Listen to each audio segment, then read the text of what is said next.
Bismillahirrahmanirrahim. Alhamdulillahi rabbil alamin. Alhamdulillahilladzi bi ni'matihi tatimmus shalihat. Wassalatu wassalam 'alal mab'uutsi rahmatan lil alamin. Nabiyyina wa habibina wa qudwatina Muhammad ibn Abdillah wa ala alihi wa sahbihi wa man walah. Amma ba'du. Muslimin dan muslimat, para jemaah, para pelajar, para pencinta ilmu sekalian, Assalamualaikum warahmatullahi wabarakatuh. Alhamdulillah, syukur kita kepada Allah Azza wa Jalla. Pada hari ini 26 Zulqa'dah 1443 bersamaan dengan 26 Jun 2022.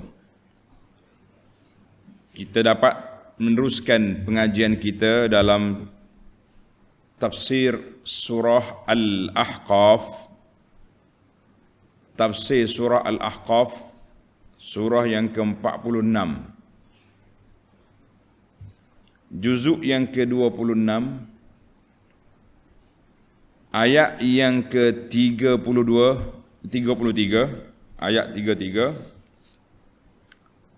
sehingga ayat 35, tamatlah surah Al-Ahqaf. Sebanyak 12 siri kuliah. Surah Al-Ahqaf 35 ayat. Kita baca dia dalam 12 siri kuliah. Alhamdulillah. Jadi para jemaah sekalian, ini di antara perbincangan yang kita akan bincangkan dalam ayat 32 hingga 35 ini, iaitulah tentang dalil kuasa Allah Ta'ala membangkitkan semula makhluk-makhluknya. Kemudian digambarkan keadaan orang kafir dalam neraka, na'udzubillah. Dan Allah Ta'ala perintahkan Nabi sebagai salah seorang daripada ulul azmi supaya sabar. Sabar dalam berdakwah, sabar dalam menghadapi kerenah apa yang dimainkan oleh Abu Jahal dan geng-geng dia. Selepas daripada Abu Jahal, mari pula Pak Abu lain yang lawan Nabi SAW.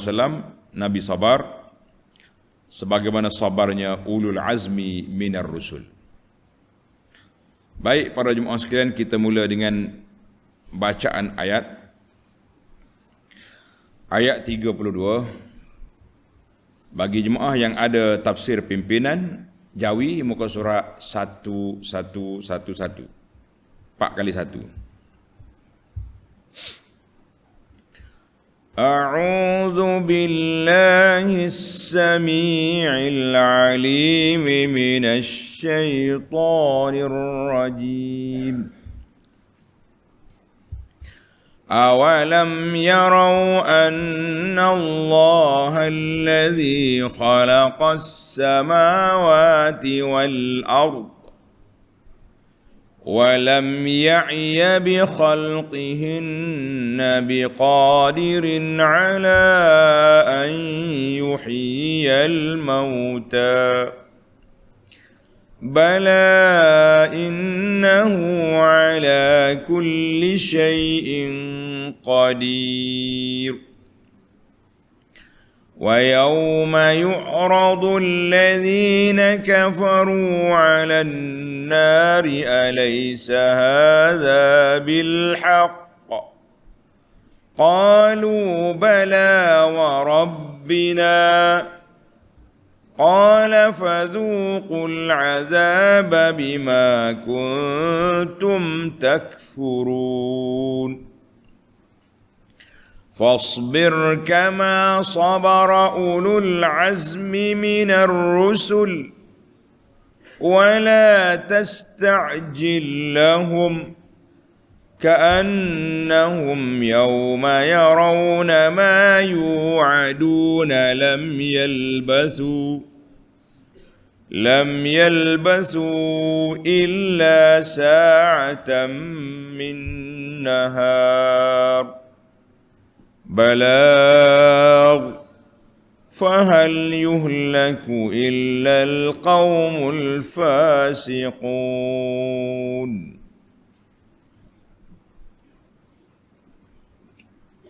Kita pergi kepada huraian ayat, tafsir ayat. Ayat 33. Awalam yarau anna Allah alladhi khalaqas samawati wal ard wa lam ya'ya bi khalqihinna biqadirin ala an yuhyiyal mauta. Masihkah mereka ingkar dan tidak mahu memikir serta mengetahui bahawa sesungguhnya Allah yang telah menciptakan langit dan bumi dengan tidak mengalami kesukaran dalam menciptakannya. Tak ada payah bagi Allah, kun fayakun. Nah, Allah kata kun fayakun, jadilah. Allah yang begitu sifat dia, berkuasa menghidupkan makhluk-makhluk yang telah mati. Bala, sudah tentu berkuasa. Sesungguhnya Allah amat berkuasa atas tiap-tiap sesuatu. Para jemaah sekalian, kita pergi kepada munasabatul ayat. Munasabah susunan ayat ini, annahu lamma tammal kalamu fit tauhid wa fin nubuwah. Ayat-ayat yang lepas Allah Ta'ala cerita kepada kita tentang tauhid dan juga tentang an-nubuwah, kenabian. Maka ayat ini sebagai penutup dibawa kepada kita takrir, penetapan isu al-ma'ad, bangkit semula, hidup balik lepas mati. Sebagaimana yang telah ditetapkan bahawa dalam Quran ini 3 isu ini isu besar. Tauhid, nubuwah, al-ma'ad ataupun al-ba'ts. Kalau kata ba'sun, bangkit semula. Al-ma'ad, kembali hidup balik, hidup semula. Sama ya dua-dua tu. Dan Allah SWT telah menjelaskan kandungan surah ini daripada usuluddin wa furu'ihi, asas agama dan cabang-cabangnya. Dan Allah Ta'ala juga memberi amaran,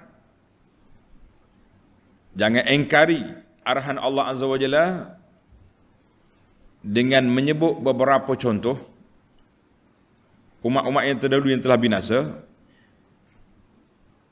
Dan Allah Ta'ala juga menjelaskan sesatnya mereka yang tidak menyahut seruan Allah. Dalam ayat 32, siapa dia tak menyahut, tidak beriman maknanya. Arahan Allah, seruan Allah Ta'ala supaya beriman, kamu tak beriman juga. Maka ayat ini menjadi dalil kepada keesaan dan keagungan Allah Azza wa Jalla, berkuasa hidup balik orang-orang yang mati, yang dulu, yang kemudian, semuanya akan dibangkitkan oleh Allah Azza wa Jalla dan akan dibalas dengan apa yang mereka lakukan. Mari kita pergi kepada tafsir ayat. Tafsir ayat kata, awalam yarau anna Allah alladhi khalaqas samawat, ay awalam yaral munkiruna bil ba'thi. Tidakkah orang yang mengingkari bangkit semula itu tengok? Al-mustab'idun, orang yang menganggap tak mungkin tubuh yang telah hancur bangkit semula. Mereka tak tengok ke bahawa Allah Ta'ala yang menciptakan langit, bumi, dan Allah Ta'ala ciptakan makhluk ini tanpa tidak mengalami sebarang kesukaran ataupun kepenatan. Tuhan tak ada apa. Dia buat senang, kun payaku, jadi selalu. Tak kata susah. mikir 3 hari 3 malam dulu nak reka lagu mana. Tak ada. Itu orang nak buat rumah, engineer, arkitek yang kena fikir. Allah Ta'ala ni dia telah susunan dia teratur, segala perbuatan dia berhikmah. Allah Ta'ala berkuasa kun fayakun. Maka dengan itu, bila Allah Ta'ala tanya, mereka tak tengok ke kuasa Allah Ta'ala yang begitu besar? Maka Allah Ta'ala jawab, bala innahu ala kulli syai'in qadir. Sudah tentu berkuasa. Allah Ta'ala amat berkuasa atas tiap sesuatu. Ay qad ra'al munkiruna lil ba'si. Kumpulan yang tak percaya kepada bangkit semula sudah tengok. Mereka tahu Allah berkuasa. Bila dia tanya siapa yang menjadikan langit bumi, dia kata Allah. La yaqulunna Allah. Mereka kata Allah. Allah Ta'ala berkuasa di atas tiap sesuatu dan tidak ada yang melemah. Tak ada siapa yang lemah, boleh melemahkan Allah, boleh lawan Tuhan, tidak ada. Semua kuasa Allah Ta'ala nafizun, terjadi. Allahumma la mani'a lima a'taita wa la mu'tiya lima mana'. Itu ayat yang kita selalu baca. Baik. Itu salah satu daripada tanda kekuasaan Allah Ta'ala yang menunjukkan kepada bangkit semula sangat berkuasa untuk menghidupkan balik makhluk-makhluknya ini. Kemudian kita berpindah kepada ayat 34. Wa yawma yu'radu alladhina kafaru 'alan nari alaysa hadha bil haqq alaysa hadha bil haqqi qalu bala wa rabbina. Dan ingatlah hari orang-orang yang kafir didedahkan kepada neraka. Na'udzubillah. Kata belakang, Allahumma ajirna minan nar. Allahumma ajirna minan nar. Allahumma ajirna minan nar. Orang kafir dibukanya nampak neraka. Lalu dikatakan kepada mereka, bukankah azab neraka ini benar? Puak-puak kafir yang tak percaya kepada azab, yang tak percaya kepada akhirat. Sekarang ni macam mana? Tengok neraka nyala. Allahu Akbar, takutnya kita dengar. Wazkur ya Muhammadu sallallahu alaihi wasallam. Yauma yu'radu alladhina kafaru billah. Pada hari orang-orang yang kafir kufur dengan Allah Ta'ala ini telah dibentangkan kepada mereka. Apa dia? Neraka. Puak-puak tak percaya bangkit semula, puak kafir ditunjuknya neraka. Tuh, tengok. Wa yuqalu lahum tawbihan. Allah Ta'ala kata kepada mereka dalam keadaan mencela mereka. Alaysa hadza bil haqq? Kafir. Bukankah azab yang dijanjikan itu benar? Sekarang kamu tengok depan mata kamu sudah ada. Dan kamu telah mendustakannya, membohonginya, tak percayanya pada waktu di dunia dulu. Ini adalah merupakan amran sabitan waqi'an. Suatu benda yang sabit, yang telah berlaku. Siapa dia boleh nafi? Siapa dia boleh engkar kalau sudah depan mata? Orang yang engkar lagi depan mata ni bukan orang manusia biasa lah. Tapi di akhirat mana berani nak lawan? Mereka pun jawab, qalu bala wa rabbina. Mereka menjawab, ya, benar demi Tuhan kami. Ngaku Tuhan dah dia. Ay qala al-kufarul mukazzibuna bil ba'si. Berkatalah puak-puak kafir yang mengingkari kebangkitan semula, dia kata apa? Bala. Ya. Para pelajar kena ingat, kalau mari soalan bertanya macam ni, nak soalan bukan tanya jawab ya tidak. Kata makan dah. Makan dah. Ya, sudah. Tapi soalan yang berbentuk nak takrir, bukankah kamu tengok, bukankah kamu dia kena jawab dengan bala. Jawab dengan bala. Bukankah awak pelajar yang baik? Jawab dia bala. Ya, betul. Kalau kata bukankah awak? Ya, jadi bukan. Jadi pasal itulah kita tak boleh main benda-benda ilmiah, soalan dia panggil objektif. Ya tidak, ya tidak, bengok habis. Nanti kita kena jawab dengan penjelasan. Ya ataupun tidak. Ya separuh, tidak separuh. Jadi kita kena letak bala dengan makna ya. Pengakuan. Benar.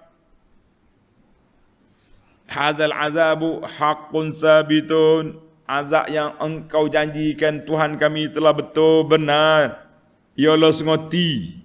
Bahasa kita kata ya Allah sengoti. Dia bersumpah dengan nama Allah. Baru kenal Tuhan. Di atas dunia awak sombong, takabur, angkuh, tak ada apa. Ayat ini ditafsir dengan ayat surah Al-An'am ayat 30. Surah Al-An'am ayat 30 dia kata apa?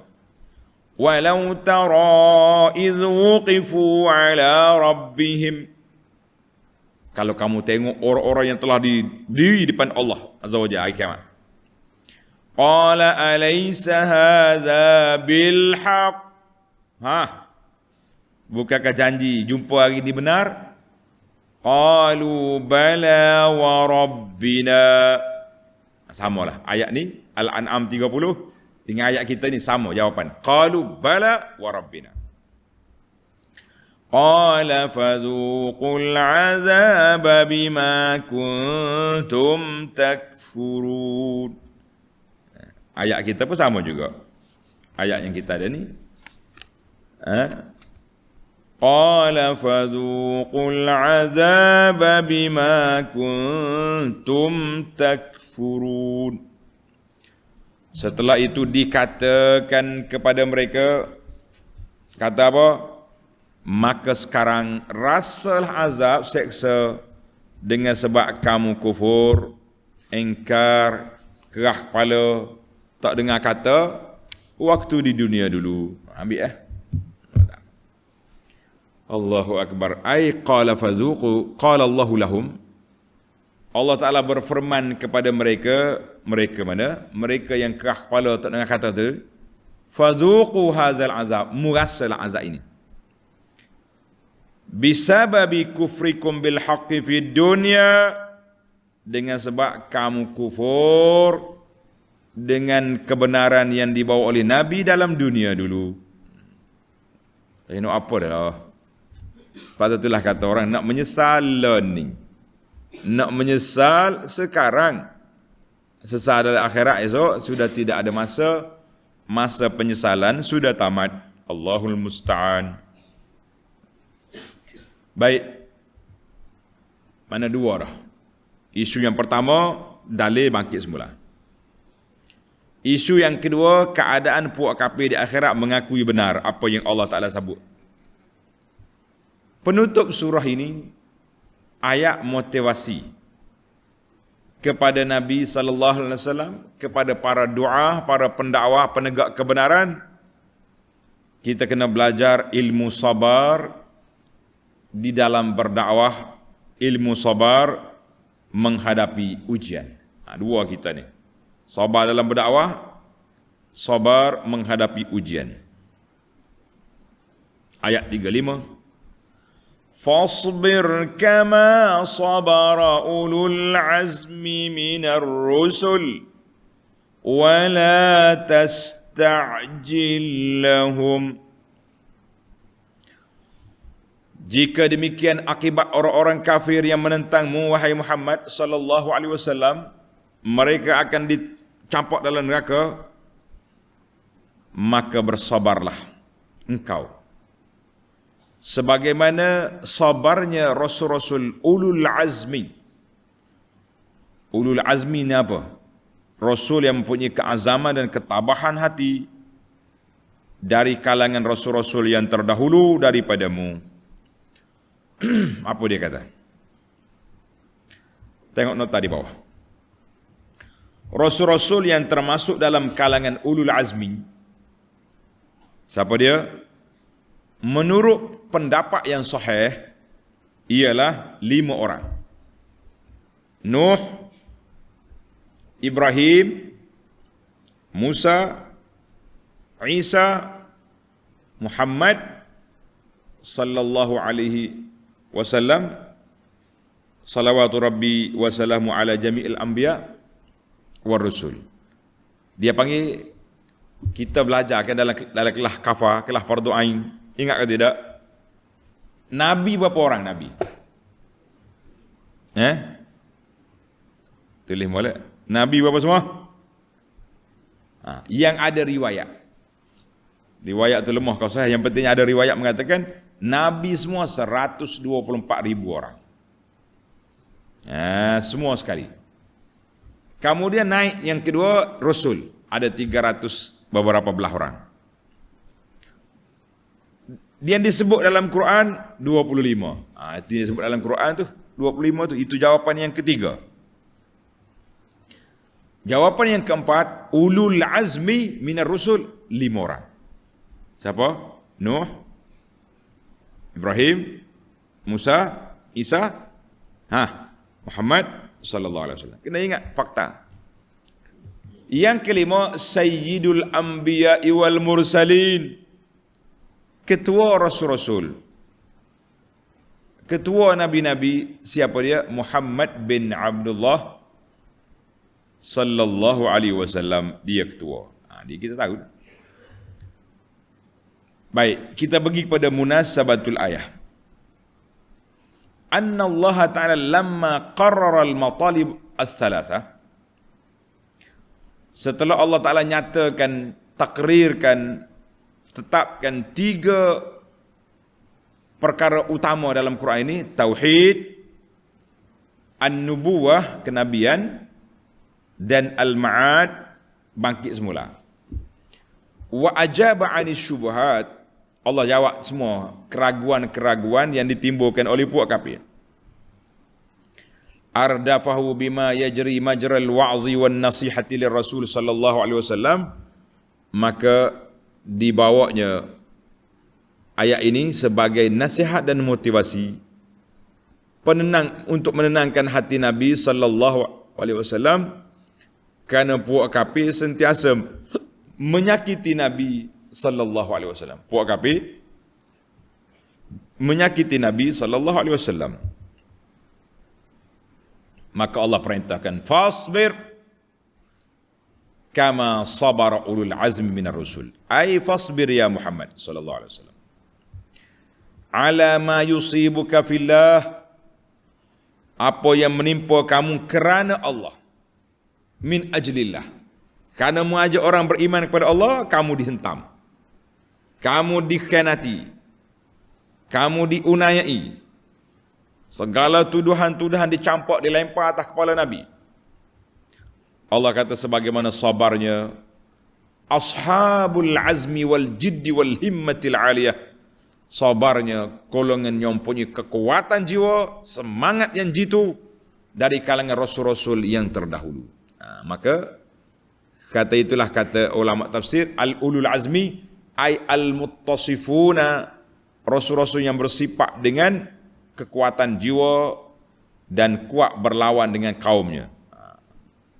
Jadi jelaslah kepada kita bahawa yang paling masyhur, kata Ibnu Katsir tadi, 5 orang yang telah kita sebut tadi, qad nassa nassallahu ala asma'ihim. Ini analisa Ibnu Katsir. Allah Ta'ala telah naskan, jelaskan nama mereka di antara nabi-nabi fi ayataini, dalam 2 ayat min suratayil ahzab wasyura. Dalam surah Al-Ahzab wasyura, Allah Ta'ala namakan 5 orang ulul azmi ini, kita kata alhamdulillah. Dalam surah Al-Ahzab, tanda pelajar. Surah Al-Ahzab ayat 7. Wa iz akhazna minan nabiyyina mitsaqahum, kami sudah ambil daripada nabi-nabi perjanjian yang teguh. Wa minka wa min Nuh wa Ibrahim, wa Musa, wa Isa bin Maryam. 5 nama disebut dalam surah Al-Ahzab. Dalam surah Asy-Syura ayat 13. Tanda surah Asy-Syura ayat 13 Allah Taala sebut syara'a lakum minad din ma wassa bihi Nuh walladhi auhayna ilaik Muhammad sallallahu alaihi wasallam wa ma wassayna bihi Ibrahim wa Musa wa Isa. Cukup 5 orang. An aqimud din wa la tatafarraqu fi.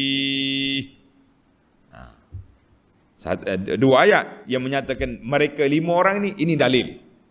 Ini menariknya bila kita belajar ilmu fardu ain, kita boleh mengenali sandaran dia, dalil dia. Sedap. Jadi kita ni kalau duk bawa ajaran-ajaran yang tak ada dalil, ataupun kita kata tak ada sanak yang bersambung, yang sanak pun bersambung tak sambung, bersahih tak sahih, kena kira juga. Dalil yang ketiga, wahum, mereka yang dicari oleh umat pada hari kiamat untuk meminta syafaat. Minta syafaat. Macam bila kita berlarak, perarakan di akhirat, cari siapa menyesal, mula-mula cari Adam. Cari siapa? Adam.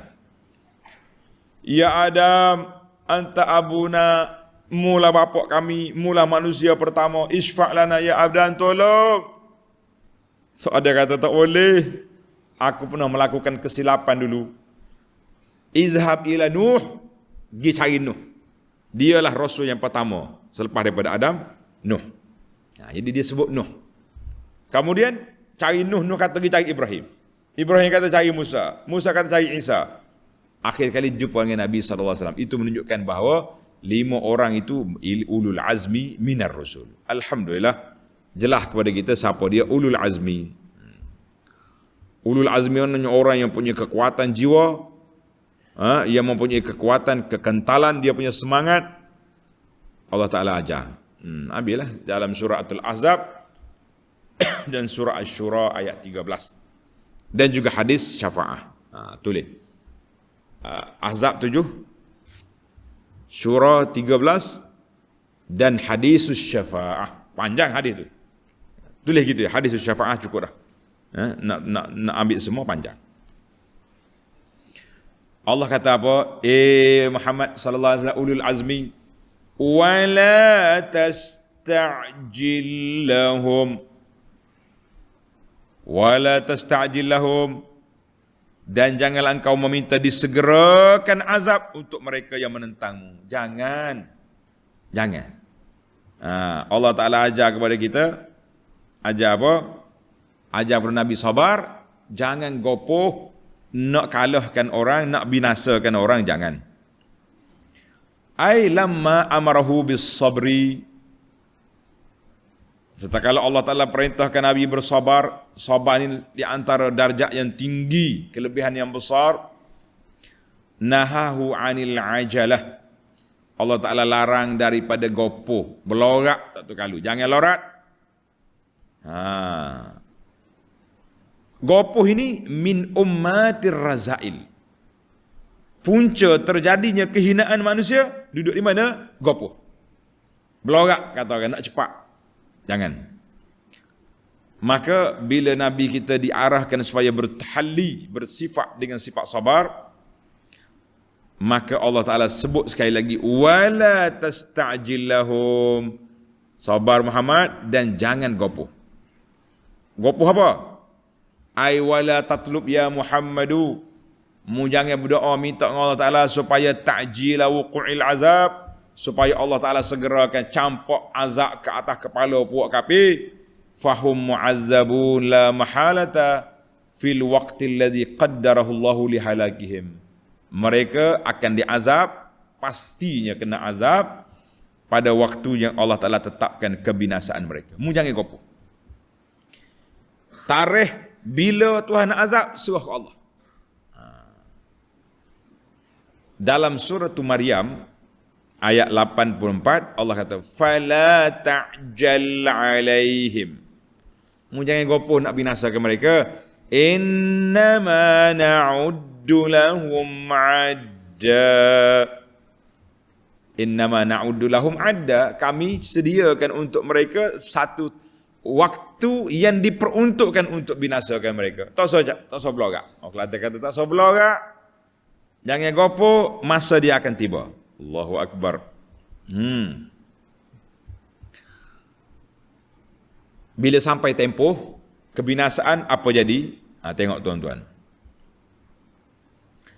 Ka'annahum yawma yarawna ma yu'aduna lam yalbathu illa sa'atan min nahar. Allahu Akbar. Sesungguhnya keadaan mereka semasa melihat azab yang dijanjikan kepada mereka, merasai seolah-olah mereka tidak tinggal di dunia melainkan sekadar satu saat sahaja dari siang hari. Bila dia kena azab tegak gauk mari, aku duduk atas dunia di macam beberapa saat aja. Sedangkan dia ada banglo besar, dia ada rumah besar, dia ada harta besar, dia ada pangkat besar, tapi sekali dicelup dalam neraka, macam tak pernah ada nikmat atas dunia dulu. Allahu Akbar. Tengok tafsir kata, ka'annahum yawma yarawna al-azab. Seolah-olah mereka bila tengok azab tu, mereka tak pernah tinggal di dunia ni illa sa'atan wahidatan min sa'at. Semacam tinggal sejam atas dunia ataupun beberapa saat je. Lupa habis dah apa yang mereka dapat atas dunia dulu. Nikmat-nikmat sudah tidak ada lagi. Allahu Akbar. Kata Syekh Al-Biqai, dengar ni. Ini huraian ulama tafsir. Al-Biqai, ka'annahum yawma yarawna. Seolah-olah mereka pada waktu dia tengok azab, tengok kematian. Fid dunya indal mauti. Ketika nak mati dunia, dia nampak dah di mana tempat duduk dia di neraka. Wa fil akhirati, di akhirat nanti ketika dibentang depan mata dia neraka. Allahu Akbar. Atas dunia lagi waktu nak mati mereka sudah menyesal. Jangan menyesal. Mereka sudah menyesal. Ketika malaikat hari itu, tempat muda neraka, roh dia masuk balik, tak mau keluar. Ketika itulah malaikat maut sentak balik, tarik dia punya roh dengan begitu dahsyat. Tapi ada orang tanya, kenapa mereka tak menggelupur? Orang kafir mati relax. Sebelah katilnya orang Islam, sebelah ni orang bukan Islam. Tiba-tiba, mati. Tak bunyi tompik, tak bunyi merau, tak bunyi kesakitan. Kenapa? Jawab dia, habis sakit. Kita ni boleh mengaduh kalau sakit sikit-sikit. Sepak batu, aduh. Tapi kalau sudah semua sakit, tak ada suara lagi dah. Pakai senyap gitu. Wadah? Itu sebab. Itu ada orang tanya, kenapa mereka? Patutnya orang kafir nak mati, gogang, gelapam, jatuh bawah katil. Barulah orang takut. Dah. Allah SWT ni rahsiakanlah. Tengok begitu ya. Pergi kubur pun tak bertepik. Mati pun senyap gitu ya. Ini dipanggil na'udzubillah. Sebab itulah benda beriman ini perkara kepercayaan dalam hati. Tak boleh tengok dengan mata kasar. Kata di Ar-Razi. Ar-Razi kata, ukhbiran Nabi sallallahu alaihi wasallam. Nabi kita telah diberi khabar bahawa azab itu dekat. Bahawa setiap orang akan bertemu dengan azab yang akan menimpa ke atas mereka. Jadi bila berlaku benda tu kan, atas dunia lagi pun bila nak mati, dia jadi macam, aku tak duduk atas dunia dulu kecuali sekejap je.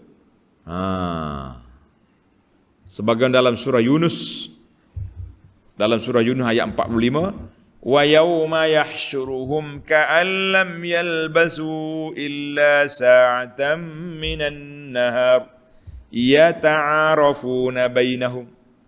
Pada hari dikumpul balik, mereka rasa macam tak hidup atas dunia ni kecuali satu ketika dalam pada siang hari yang mereka berkenal-kenalan dengan dia. Walaupun kita hidup umur 80 tahun, 100 tahun, tapi tak berasa apa-apa. Yang kita rasanya azab sekarang depan mata. Allah musta'an.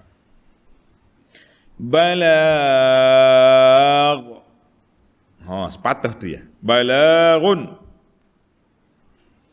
Penerangan yang demikian cukuplah menjadi pengajaran bagi orang-orang yang mahu insaf. Allah kata balagh. Ayat yang aku bagi tahu kepada kamu ini pendek tapi cukuplah untuk menjadi pengajaran. Ai hazal Quran balaghum minallahi li'ibadihi.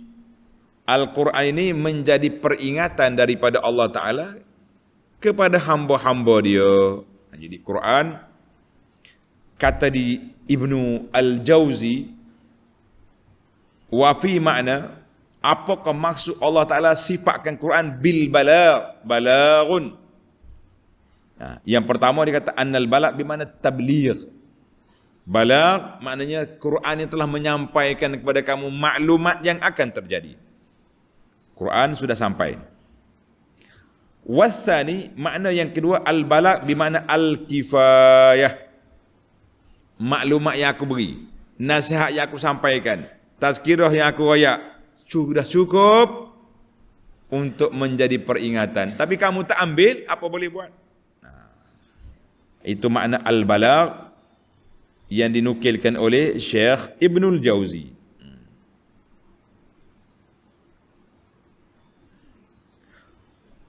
Ibnu Jarir bawa satu lagi pandangan lain.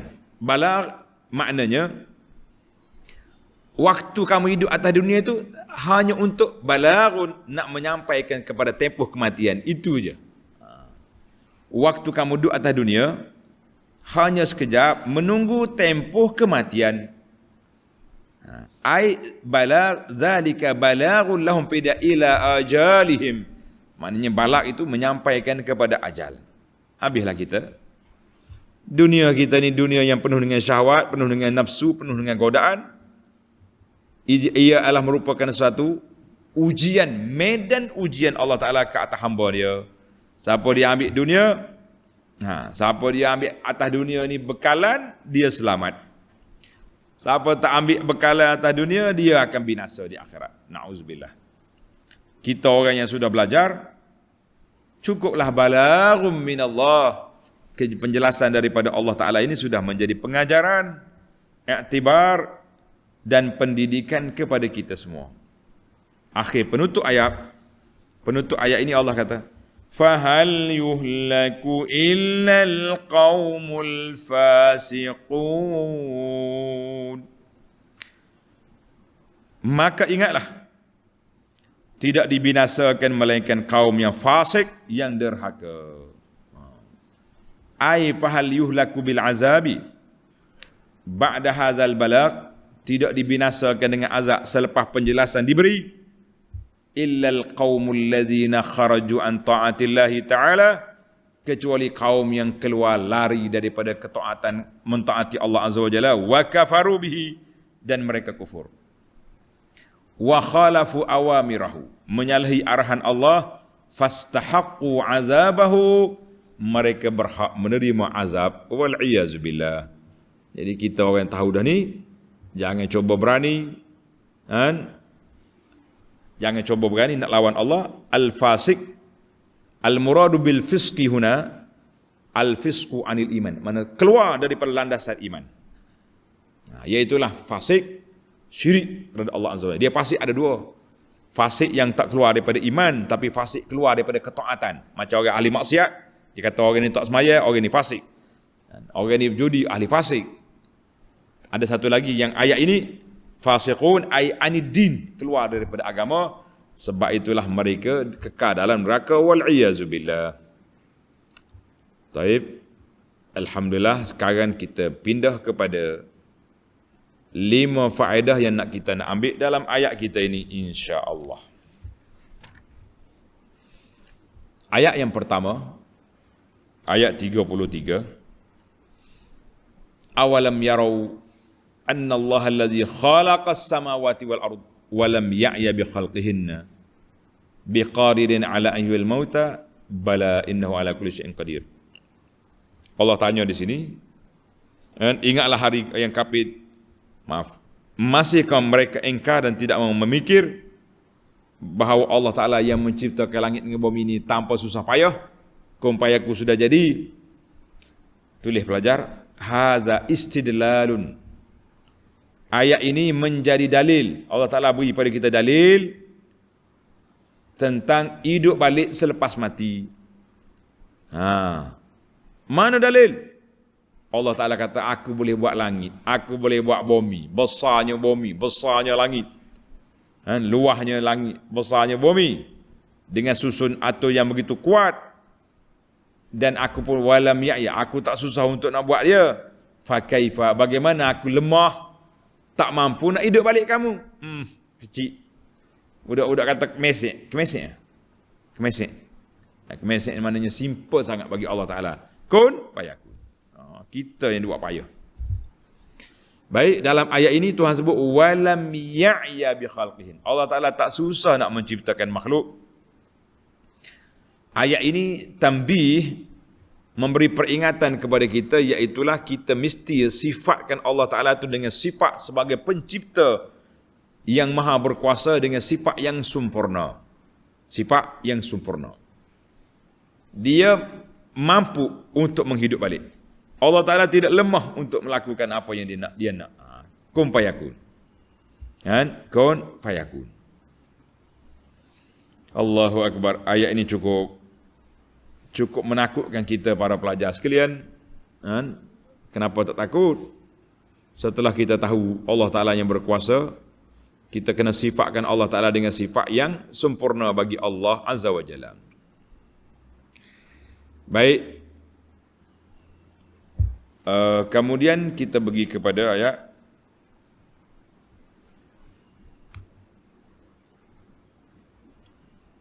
yang kedua.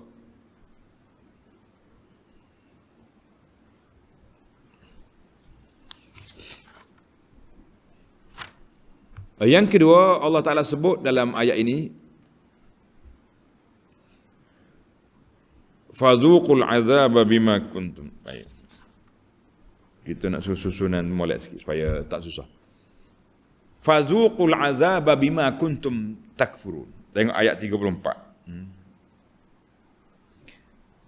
Allah kata rasakan. Rasa-rasa ni makanan. Cuba rasa, sedap ke tidak? Rasakan. Tapi digunakan an-zauq. Zauq, rasa tu bukan hanya tertentu dengan mulut saja. Dalam bahasa Al-Quran, dalam bahasa Arab, zuk, rasa bukan dengan mulut saja, makna rasakan semua benda. Kalau kita orang kafir tak mau ikut, tak mau beriman, kita kata zuk, di akhirat dia kata zuk, rasa. Sebab tu ahli-ahli ibadat ni dia panggil zauq. Ini ada zauq, maknanya dalam kita beribadat, kita berzikir ni ada zauq. Kita mari ada satu perasaan mencintai Allah, sayang kepada Nabi sallallahu alaihi wasallam, kuat ibadat. Itu. Cuma Allah Ta'ala kata fazuqu, rasa, bima kuntum takfurun, dengan sebab semua kamu rasa ni hasil daripada usaha kamu. Mu rasa azab sebab membuat maksiat atas dunia. Kamu menikmati nikmat di akhirat esok dengan sebab kamu buat ibadat yang Allah Ta'ala redha.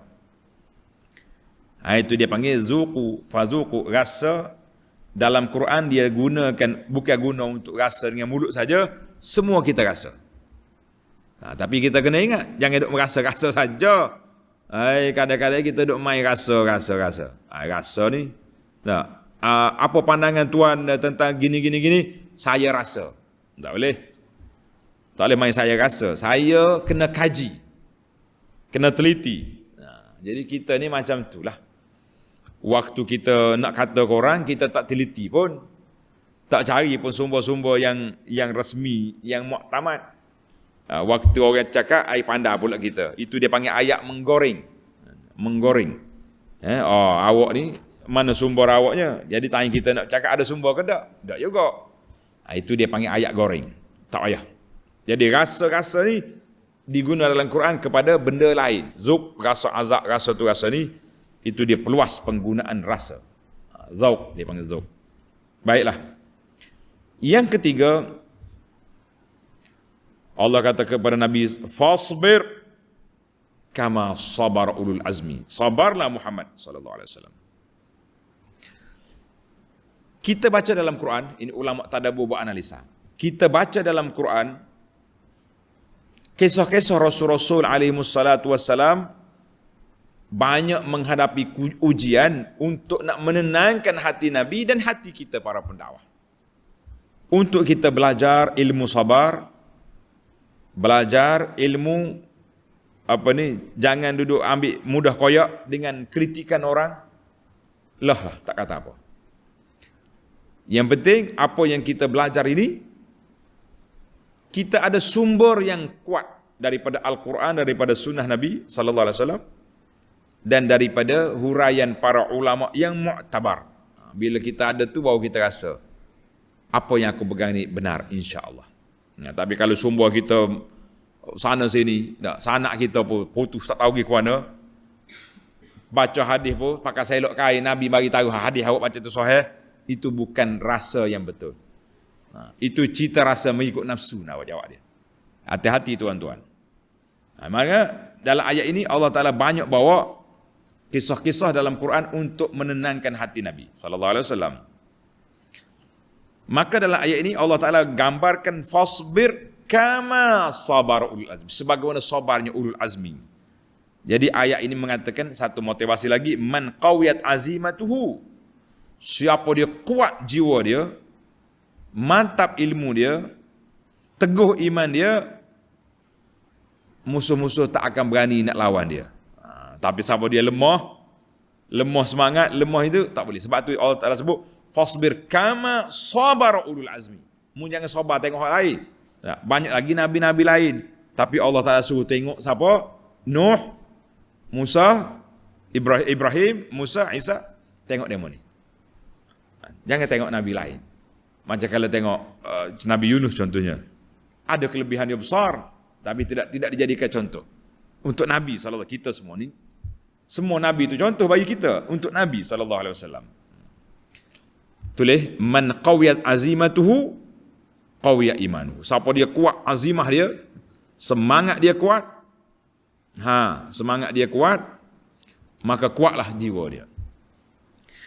Ahli motivasi kata, quwwatul azimah tughayyiru syai'. Kekuatan jiwa boleh mengubah sesuatu. Bila orang ni nak bertaubat, dia kena letak kekuatan jiwa. Berapa ramai orang lemah jiwa? Mari sini. Pak cik, tok ayah nak duduk pondok ni ustaz. Kata marilah kita beribadat di sini. Kita solat berjamaah sama-sama, kita bertalaki ilmu. Tapi bila kita tanya bagi syarat duduk sini tak boleh seokok. Telik mata lalu. Kata nak taubat ni. Lemah. Cair kata orang. Koyak lalu bila sebab jiwa lemah. Orang yang jiwa kental, quwwatul azimah, ulul azmi, bila dia dengar benda tak baik, pop, dia putus lalu. Ini anda tengok ramai ni pejuang-pejuang Islam, bahkan pendakwah-pendakwah yang duk ajak orang ikut Nabi, ikut sunnah ni pun tak lepas lagi taik candu iblis tu tak lepas lagi di mulut dia. Tak lepas. Cakap sunnah, senyap-senyap, wah bau rokok. Kata sunnah apa lagu ni? Jangan duk main. Para pelajar sekalian, quwwatul azimah, kekuatan jiwa boleh mengubah sesuatu biiznillah. Sudah pasti hidayah tu kuasa Allah, tapi kita kena letak jiwa kita dulu. Mak nenek nak mari duk pondok ya. Ingat kau dak kau ayah itik di rumah? Tak ingat dah. Serah ke anak cucu. Mari 3 hari jebek mari tak nak balik. Sialah takut ayah orang tak pergi makan. takut itik apa, takut kucing tak ada. Kata penat. Ingat kucing, ingat ayah, ingat kau itik, tak usah mengaji dah balik. Ada mari. Ini tidak ada kekuatan jiwa, tidak ada azimah. Tidak ada kekuatan jiwa, mereka akan lemah. Allahu Akbar. Hei, baik. Mari kita pergi yang keempat. Tulis yang keempat. Allah kata sini apa? Ka'annahum yawma yarawna ma yu'aduna lam yalbathu illa sa'atan min nahar.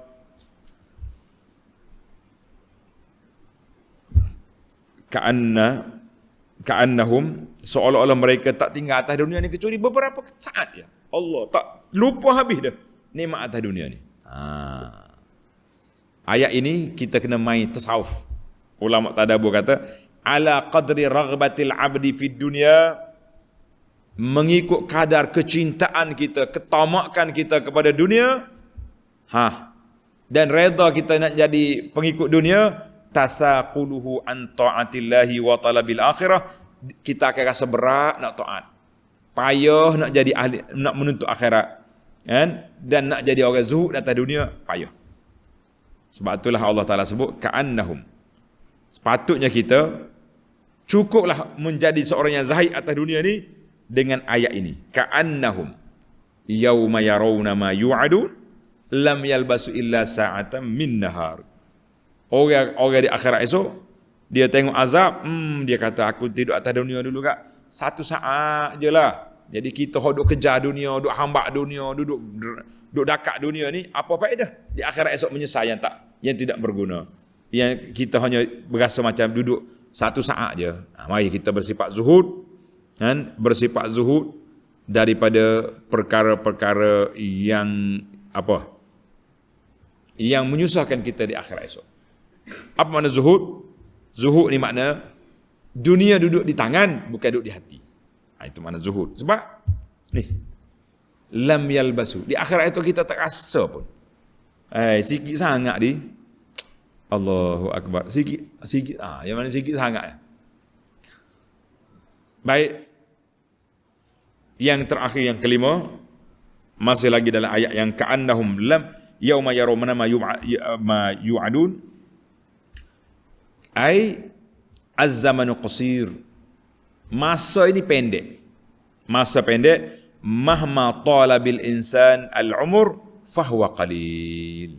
Allahu Akbar. Makna panjang mana umur kita pun pendek. Nak banding dunia ni panjang lagi. Nak banding akhirat esok, yauma 50,000 sanatin. Satu hari akhirat sama dengan 50,000 tahun dunia. Tak ada rasa apa kita. Mari kita pakat sabar atas dunia. Kita sabar di atas dunia supaya kita di akhirat esok mendapat nikmat yang berpanjangan. Nak panjang ke nak pendek? Nak panjang? Tinggalkanlah kemewahan yang sedikit atas dunia ini. Yang haram tinggalkan. Yang halal kalau ada di tangan kita, kita ambil. Tapi jangan masuk dalam hati. Kita hanya masuk dalam poket. Masuk dalam poket. Masuk dalam poket tak apa. Jangan masuk dalam hati, susah. Allah Ta'ala tutup ayat kita ni. Fahal yuhlaku illal qaumul fasiqun. Tidak binasa kecuali orang yang fasik. Kata di ulama tadabbur, ma fir raja li rahmatillah syai'un aqwa min hadhil ayat. Tidak adalah satu pengharapan untuk mendapat rahmat Allah Ta'ala tu lebih kuat daripada ayat ini. Mana ayat ni kata yang binasanya orang fasik. Jadi kalau kita dah jadi orang baik, kita jadi orang soleh, kita jadi orang mulia, kita jadi ahlul Quran, ahlus sunnah wal jamaah, insya-Allah kita akan selamat. Alhamdulillah, dengan limpah kurnia Allah Ta'ala, dengan nikmatnya yang mencurah-curah, khatamlah kita 12 siri kuliah tafsir surah Al-Ahqaf pada pagi Ahad 26 Zulqa'dah 1443 bersama dengan 26 hari bulan Jun 2022. Insya-Allah kita akan teruskan pengembaraan kita menerokai ilmu tadabbur Quran, tafsir Quran dengan surah Muhammad sallallahu alaihi wasallam dalam CD yang akan datang. Subhanakallahumma wa bihamdika asyhadu an la ilaha illa anta astaghfiruka wa atubu ilaik. Wa sallallahu ala nabiyyina Muhammad wa ala alihi wa sahbihi ajma'in walhamdulillahi rabbil alamin. Wassalamu alaikum warahmatullahi wabarakatuh.